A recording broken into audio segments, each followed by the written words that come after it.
Boa noite. Gente, este é o Além da Sentença, um podcast onde vamos contar histórias reais por completo, olhando cada detalhe dos processos. Nosso primeiro episódio não poderia falar de outro caso trágico, o fim do menino Henry Borel, de apenas 4 anos.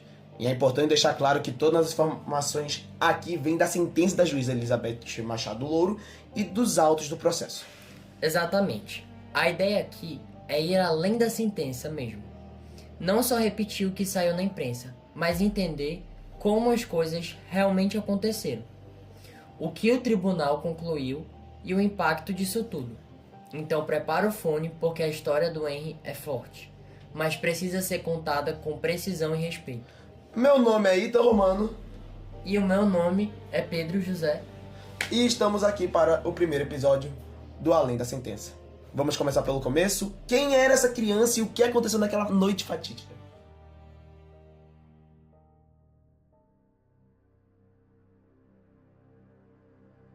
Henry Borel Medeiros era um menino carioca nascido em 2016. Na época dos fatos, ele tinha apenas 4 anos. Ele era filho de Monique Medeiros, professora de escola pública, e de Leniel Borel, engenheiro civil. Os dois se separaram em 2020. E o menino morava com a mãe, Monique, e o padrasto, o médico Jairo Souza Santos Júnior, mais conhecido como Dr. Jairinho. Leniel, o pai do Henry, morava em Belo Horizonte e frequentemente conversava com Monique e via os filhos no final de semana. Mas desde o início de 2021, Henry vivia em Jacarepaguá, na zona oeste do Rio de Janeiro, com Monique e Jairinho. O clima na família era de aparente tranquilidade. Pelo menos é isso que muita gente pensava antes do ocorrido. O que sabemos é que Henry era um garoto ativo, adorava brincar, tinha rotina de escola e ia ao shopping com os pais. E, segundo os investigadores, Monique e Jairinho mostravam um carinho exagerado por ele. O delegado responsável do caso chegou a dizer que eles produziam até fotos encenadas de carinho, como se quisessem mostrar para o mundo que cuidavam bem do menino. Mas por trás das aparências, como veremos, havia outra realidade. Isso é algo que impressionou muito a massa brasileira. Então, para entendermos melhor ainda mais a fundo disso, vamos visitar um pouco a cronologia do caso. A madrugada de 8 de março de 2021 começou normal. Era segunda-feira e Henry havia passado o dia anterior bem. Por volta da madrugada, Henry passou mal dentro de casa, que fica em Jacarepaguá. Segundo Monique e Jairinho, o menino teria caído da cama. De qualquer forma, Monique e Jairinho o levaram ao hospital Dr. O. Mas Henry já chegou desacordado. Os médicos tentaram reanimá-lo, mas ele foi declarado morto pouco depois. Para o mundo, naquele momento, tudo parecia uma tragédia doméstica. Só que os médicos estranharam algo. Exames iniciais e primeiro atendimento sugeriram algo totalmente diferente. Rapidamente, a Secretaria de Saúde notificou a polícia que a criança tinha sinais de agressões. Imediatamente, a morte passou a ser investigada como suspeita de crime. Os legistas constataram que o Henry estava com hemorragia interna provocada por múltiplas lesões.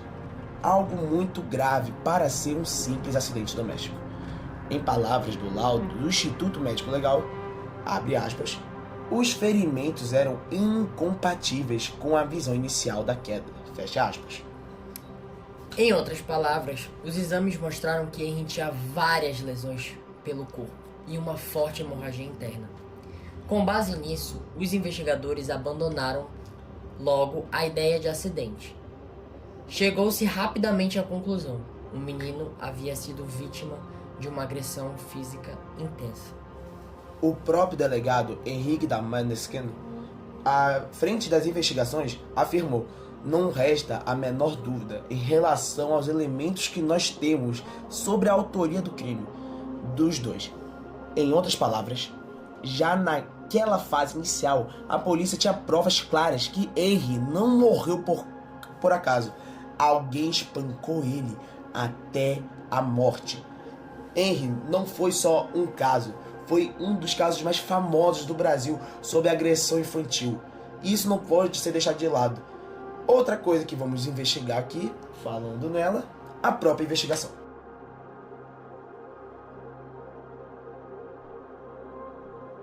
A partir daí começou a busca louca por evidências. No apartamento da família, a perícia encontrou inúmeros indícios de violência. Manchas de sangue, traços de luta e até brinquedos quebrados. Mas um dos elementos mais importantes veio dos celulares de Monique e de Jairinho.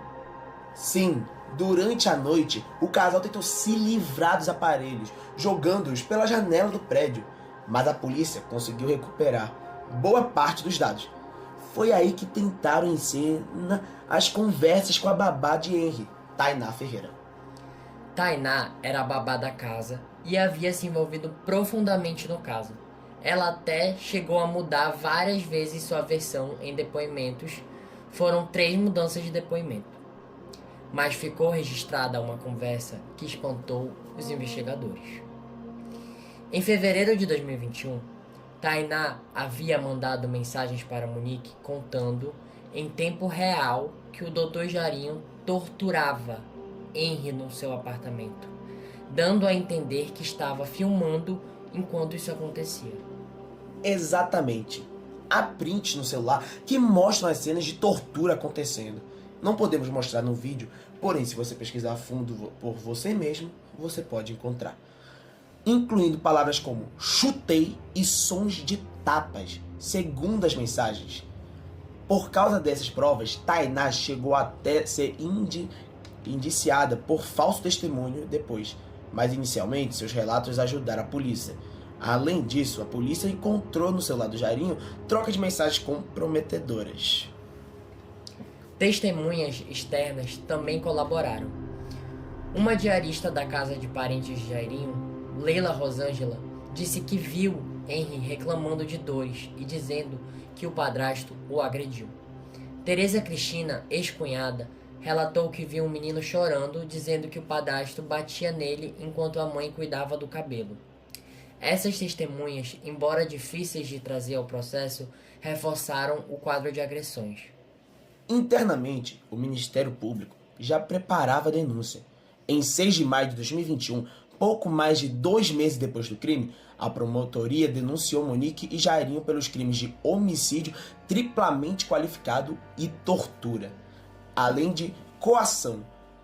Eles foram presos temporariamente em 8 de abril de 2021, sob a acusação de atrapalhar a investigação e ameaçar testemunhas para tentar combinar versões.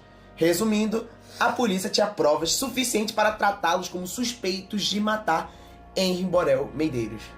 Uma informação importante é que a polícia afirmou que a versão de acidente foi logo descartada. A hipótese de acidente, abre aspas, a hipótese de acidente defendida pela mãe foi descartada já no início da investigação, após constatar que Henry fora assassinado, com emprego de tortura e sem chance de defesa. Ou seja, desde cedo os delegados acreditavam que aquilo foi um assassinato violento e não um mero descuido doméstico. Para deixar claro, segundo os investigadores, Jairinho foi quem de fato agrediu Henry e Monique sabia ou conviveu com isso, como se deixasse a poeira por debaixo do tapete. O delegado Henrique Damasceno disse que Jairinho cometeu as agressões que mataram o garoto e Monique foi conivente. Tanto é que a denúncia qualificou os dois por homicídio triplamente qualificado. Abre parênteses, como os agravantes de meio cruel, idade da vítima e impossibilidade de defesa e tortura. Isso realmente é um caso que foi muito anormal. Muito impactante na nossa sociedade. Até mesmo que podemos ver que não há somente o Jairinho, a Monique envolvidas. Obviamente são os nomes principais do processo, mas claramente envolve muito mais do que eles dois e a empregada doméstica. envolveu muito mais do que terceiros. Existe uma rede de omissão por trás disso tudo. E ainda mais, agora que já sabemos um pouco mais da cronologia, vamos dar uma olhada nas provas apresentadas. Vocês precisam saber o que tem de mais de tão improvador. Vamos então falar das provas oficiais que chegaram ao tribunal. No julgamento, todos esses elementos foram submetidos ao juiz e ao conselho de sentença. O primeiro e principal documento é o laudo do Ministério e do Instituto Médico Legal. Ele mostrou que Henry morreu de hemorragia interna provocada por múltiplas lesões, o que já mostra claro que não foi um simples acidente doméstico. Além disso, havia pelo menos 23 contusões e lesões no corpo do menino, como ficou marcado em documentos periciais. Isso confirma que não foi um acidente. A sentença destaca que essas lesões não combinam com quedas domésticas. Em seguida, em 2023, a investigação obteve um laudo feito por peritos em biomecânica, em que nessa perícia usou modelagem 3D para testar as versões possíveis. E a conclusão técnica foi clara: nenhuma queda da cama, nenhum tropeço teriam causado aquelas lesões. As simulações reforçaram que Henry só poderia ter sofrido violência física repetida. A sentença menciona que até uma reconstrução tridimensional descartou a hipótese de queda. Uma coisa que é bem clara já com o primeiro documento e o segundo documento mais do que confirma. 23 contusões e lesões ao redor do corpo. Uma queda qualquer não causa isso. Também foram ouvidos médicos do hospital, policiais, familiares, amigos e, claro, a própria babá Tainá. Muitas testemunhas acabaram não comparecendo, mas havia registros escritos. O júri teve acesso às conversas de WhatsApp de Tainá, relatando as agressões, a declaração da criança no vídeo. Ela havia filmado Henry mancando depois de um suposto espancamento, e ao histórico de chamadas de boletins. Outro ponto é que a perícia eletrônica do celular de Monique revelou que, no dia 12 de fevereiro de 2021, ela ficou sabendo que Jairinho havia dado uma surra em Henry. Isso ajuda a contextualizar um dos episódios. O júri considerado válido apenas um caso de tortura, ocorrido naquele dia 12 de fevereiro. Baseado nas mensagens da Tainá, em que Henry já voltou mancando da varanda, e em outros relatos, faltaram provas testemunhais.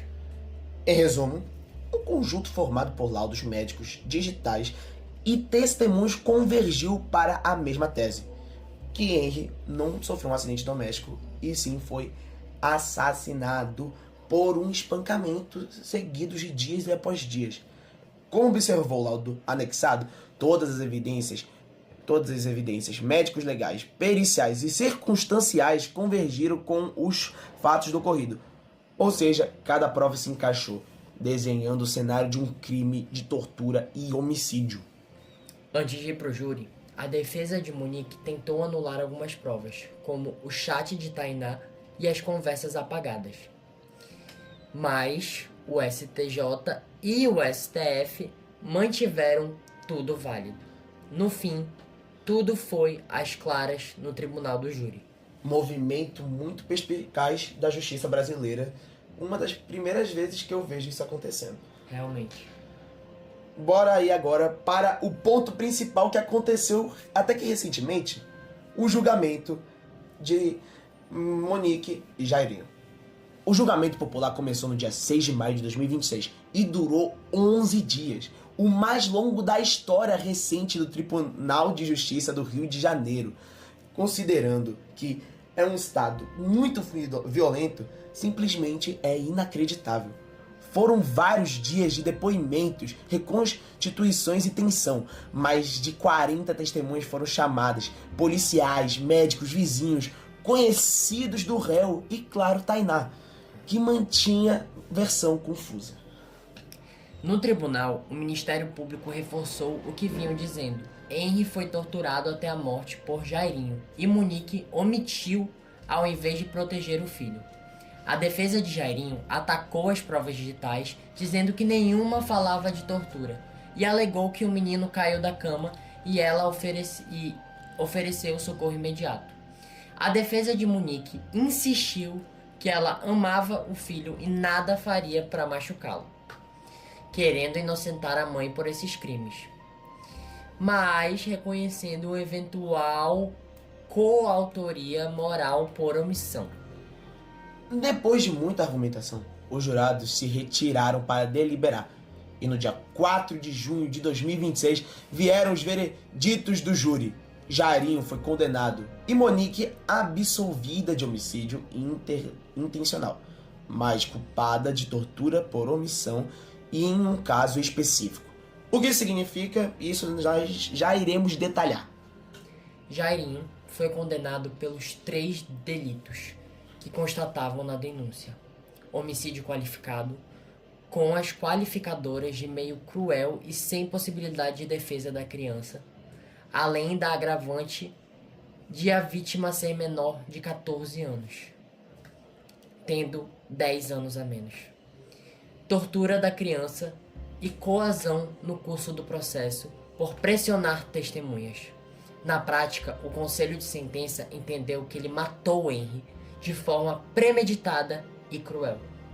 Monique, por sua vez, teve o veredito de homicídio doloso e intencional rejeitado.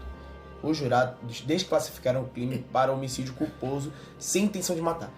Ou seja, eles entenderam que Monique não quis matar Henry, mas eles a consideraram culpada, em um caso de tortura por opção. Em o episódio do dia 12 de fevereiro, quando Henry foi espancado e ela não interveio, nos outros 2 episódios de tortura apontados pela acusação, as evidências não foram suficientes para condená-la. Com esses vereditos, começou a fase de dosimetria da pena. E aí veio a grande surpresa. A juíza Elizabeth Machado Louro perdoou judicialmente Monique. Isso mesmo. Apesar da condenação por omissão, a pena de Monique, 1 ano e 4 meses de detenção, foi extinta. Na prática, ela não precisará cumprir nenhuma pena adicional, porque os primeiros anos que ficou presa em regime preventivo já superaram essa pena. A juíza levou em conta o impacto já sofrido por Monique, perda do filho, repercussão pública e até agressões que ela mesma teria sofrido, para conceder esse perdão. Foi uma decisão controversa, mas legalmente prevista. Para Jairinho, a história foi diferente.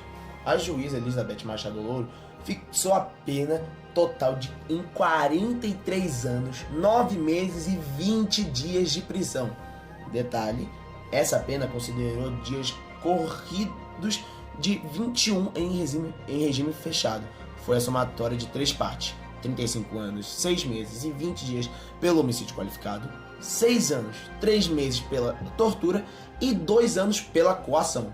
Ou seja, ele vai passar a maior parte de sua vida encarcerado. A juíza ainda determinou o pagamento de R$400 mil em danos morais ao pai de Henry. Vale destacar o tom da sentença ao condenar Jairinho. A juíza disse que o réu, abre aspas, demonstra personalidade indiciosa, perfeitamente apta a levar ao engano e à dissimulação. Pessoa extremamente gentil e prestativa, a fazer supor que jamais seria capaz de tamanha crueldade. Em outras palavras, ela destacou como Jairinho usava uma fachada de bondade para esconder sua violência e chamou atenção para o quão vulnerável era Henry. Essa frase forte sobre a personalidade indiciosa do acusado veio durante a leitura de sentença e explica o que levou à maior pena. Do outro lado, ao justificar perdão a Monique, a juíza também não se calou. Ela disse que a relação da sociedade contra Monique foi desproporcional e desmesurada. E até falou em cultura patriarcal, influenciando julgamentos rápidos contra as mães. Ela afirmou que Monique viveu uma perseguição implacável contra sua honra e autoestima durante esses 5 anos de processo. Apesar disso, naquele momento, o importante é que o tribunal considerou que os fatos daquele 12 de fevereiro eram suficientes para condená-la por tortura omissiva, mas que as demais condutas não ficaram provadas. Sendo bem sincero, foi algo bem controverso que aconteceu logo após a sentença. Muitas pessoas afirmaram que ela sim deveria ser presa e até mesmo ter pegado uma pena pior do que Dr. Jarinho. Realmente, é um caso que gera muita controvérsia, principalmente ali a gente falando de moral, e todo esse debate é uma situação muito complicada, tendo em vista que Monique também foi cúmplice no sentido de estar dentro de uma rede de omissão quanto à violência e às torturas que seu filho Henry sofreu. A sentença final, em resumo, foi: Jairinho, 43 anos, 9 meses e 20 dias de prisão em regime fechado pelos crimes de homicídio triplamente qualificado, tortura e coação no curso de processo, mais R$400 mil em indenização. Monique, condenada por tortura por omissão, 1 ano e 4 meses, mas a juíza concedeu o perdão judicial, extinguindo essa pena. O homicídio dela foi desclassificado para culposo e punibilidade extinta. Em termos práticos, Monique saiu do tribunal sem cumprir nenhuma pena adicional. Esses foram os resultados legais. A leitura integral da sentença foi emocionante. Vamos repetir aqui algumas frases marcantes que podem ajudar a entender o clima do veredito. Por exemplo, a juíza disse: o ora condenado demonstra personalidade insidiosa, perfeitamente apta a levar ao engano e à dissimulação, pessoa extremamente gentil e prestativa. A faz supor que jamais seria capaz de tamanha truculência, o que diz sua exacerbada periculosidade. Abre parênteses, essa fala de Machado Loiro descreve Jairinho. Outra frase forte para a reflexão foi: incomensurável o sofrimento de quem, além de perder seu único filho, viu-se diante 5 longos anos de uma perseguição implacável contra sua honra e sua autoestima como mãe. Essa foi dita sobre Monique. Fecha parênteses. Essas frases são lidas na íntegra para nós do podcast. E depois a gente explica o que a juíza quis dizer com cada uma delas. Esse é o capítulo do Além da Sentença. Mas o caso Henry Borel não termina na sentença. Ele gerou um impacto muito maior na sociedade brasileira e na investigação. Pouco depois do caso vir à tona, tramitou no Congresso a chamada Lei Henry Borel, sancionada em 24 de maio de 2022. A Lei Federal 14.344 alterou o Código Penal para tornar qualificados todos os homicídios de criança menores de 14 anos. Na prática, agora matar um menor de 14 anos é sempre visto como um crime hediondo, como punições mais duras, e ainda prevê medidas de proteção específicas para as crianças vítimas da violência doméstica. Em outras palavras, o caso do Henry Borel levou o país a criar uma legislação que aumenta o rigor contra quem faz violência desse tipo em crianças. Foi inspirado na ideia da Lei da Maria da Penha, mas focado em crimes contra pequenos e menores de idade.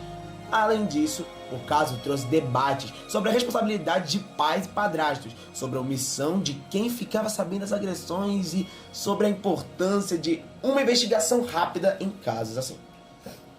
Também vimos reflexos práticos. Muitos atendimentos psicológicos gratuitos foram oferecidos a familiares, campanhas de proteção à criança ganharam muita força, e até o Papa Francisco enviou uma carta ao pai de Henry manifestando solidariedade.